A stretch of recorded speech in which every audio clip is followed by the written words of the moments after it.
Bismillahirrahmanirrahim. Assalamu alaikum. This is Muhammad Ali Rana from Ghulamane Abbas School. Today we are here with another SLO from chapter number 12 Geometrical Optics. और आज इस class के अंदर हम SLO 1244 and 1245 सीखने जा रहे हैं, जिसमें हम दो टर्म्स के दरमियान एक रिलेशन डिस्क्राइब करेंगे कि जैसे हम प्रीवियस लेक्चर्स के अंदर ये पढ़कर आ रहे हैं कि what is refractive index and what is critical angle, और इन दोनों के दरमियान एक मैथमेटिकल रिलेशन डिस्क्राइब करेंगे और उस रिलेशन को यूज़ करके हम कुछ प्रॉब्लम्स को सॉल्व करेंगे कि अगर क्रिटिकल एंगल गिवन हो रिफ्रैक्टिव इंडेक्स कैलकुलेट करना, और अगर रिफ्रैक्टिव इंडेक्स गिवन हो तो क्रिटिकल एंगल किस तरह से कैलकुलेट करते हैं। सो जो मैथमेटिकल रिलेशन है क्रिटिकल एंगल और रिफ्रैक्टिव इंडेक्स के दरमियान वो कुछ इस तरह से है कि refractive index is equal to 1/sin of critical angle. तो ये हमारे पास एक फॉर्मूला है between refractive index and critical angle. Refractive index और क्रिटिकल एंगल को देखें तो ये दोनों आपस में इन्वर्सली प्रोपोर्शनल है। ऐसा मीडियम जिसका रिफ्रैक्टिव इंडेक्स ज़्यादा होगा उस मीडियम का जो क्रिटिकल एंगल है वो कम होगा, और जिस मीडियम का क्रिटिकल एंगल ज़्यादा है तो उसका रिफ्रैक्टिव इंडेक्स कम हो जाएगा। सिमिलरली इस फॉर्मूले को हम मैनिपुलेट कर सकते हैं for critical angle. So for example अगर हम मैनिपुलेट करें तो critical angle is equal to sine inverse of 1/n। तो ये हमारे पास फॉर्मूला हो जाता है। इसी फॉर्मूले को मैनिपुलेट किया मैंने, और क्रिटिकल एंगल के लिए जब फॉर्मूला बनाएंगे so critical angle is equal to sine inverse of reciprocal of refractive index. Similarly refractive index is equal to reciprocal of sine of critical angle. तो ये रिलेशन है दोनों के दरमियान। वेरिएशन भी देखी हमने कि they are inversely proportional to each other. So एक प्रॉब्लम सॉल्व करते हैं। Let's suppose the refractive index of water is 1.33। तो हमें वाटर का क्रिटिकल एंगल कैलकुलेट करके दिखाना है। क्रिटिकल एंगल हम फाइंड करेंगे। इसी तरह से क्वेश्चन के अंदर हम क्रिटिकल एंगल ले लेते हैं। Critical angle is equal to 46 degrees, और हमें कैलकुलेट करना है उस मीडियम का रिफ्रैक्टिव इंडेक्स। तो इस फॉर्मूले को हम जो है वो दोनों तरह से यूज़ करेंगे ताकि रिफ्रैक्टिव इंडेक्स को यूज़ करके क्रिटिकल एंगल फाइंड करें और क्रिटिकल एंगल को यूज़ करके हम रिफ्रैक्टिव इंडेक्स फाइंड करें। इन दोनों केसेस में जो फॉर्मूला हमारे पास है वो सेम है, यही फॉर्मूला हम जो है वो यूज़ करेंगे। तो सबसे पहले क्रिटिकल एंगल फाइंड करने को कहा है तो हम ये फॉर्मूला अप्लाई कर देते हैं।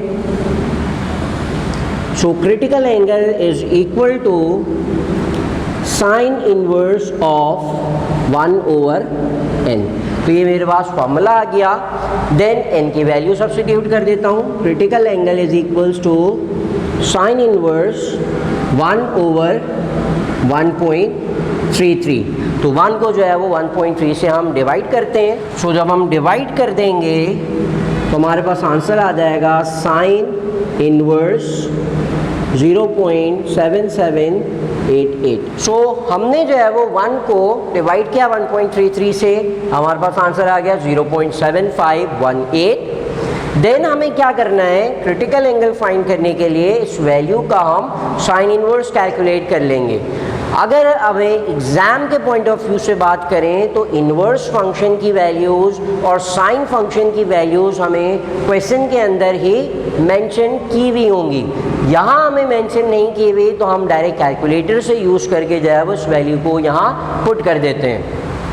सो इसको जब हमने इन्वर्स कैलकुलेट किया so we have 47.8 degree. So critical angle water के लिए हमारे पास आ गया कि वाटर का जो रिफ्रैक्टिव इंडेक्स है 1.33 था और क्रिटिकल एंगल हमारे पास आ गया 47.8। दिस मीन्स कि अगर लाइट वेव्स वाटर से किसी रेयर मीडियम के अंदर ट्रैवल कर रही है और उसका जो रिफ्रैक्टिव इंडेक्स उसका जो क्रिटिकल इंसिडेंट एंगल है वो 47.8 से अगर ज़्यादा है तो लाइट जो है वो वाटर में से बाहर रेयर मीडियम में जाने के बजाय लाइट उसी मीडियम के अंदर बाउंस बैक हो जाएगी। नेक्स्ट क्वेश्चन की तरफ चलते हैं। क्रिटिकल एंगल हमें गिवन है 46 डिग्रीज, हमें रिफ्रैक्टिव इंडेक्स फाइंड आउट करना है। So for refractive index we have the formula n is equals to 1 over sine of critical angle. तो फॉर्मूला सब्स्टिट्यूट कर देते हैं, n is equals to 1 over sine critical angle.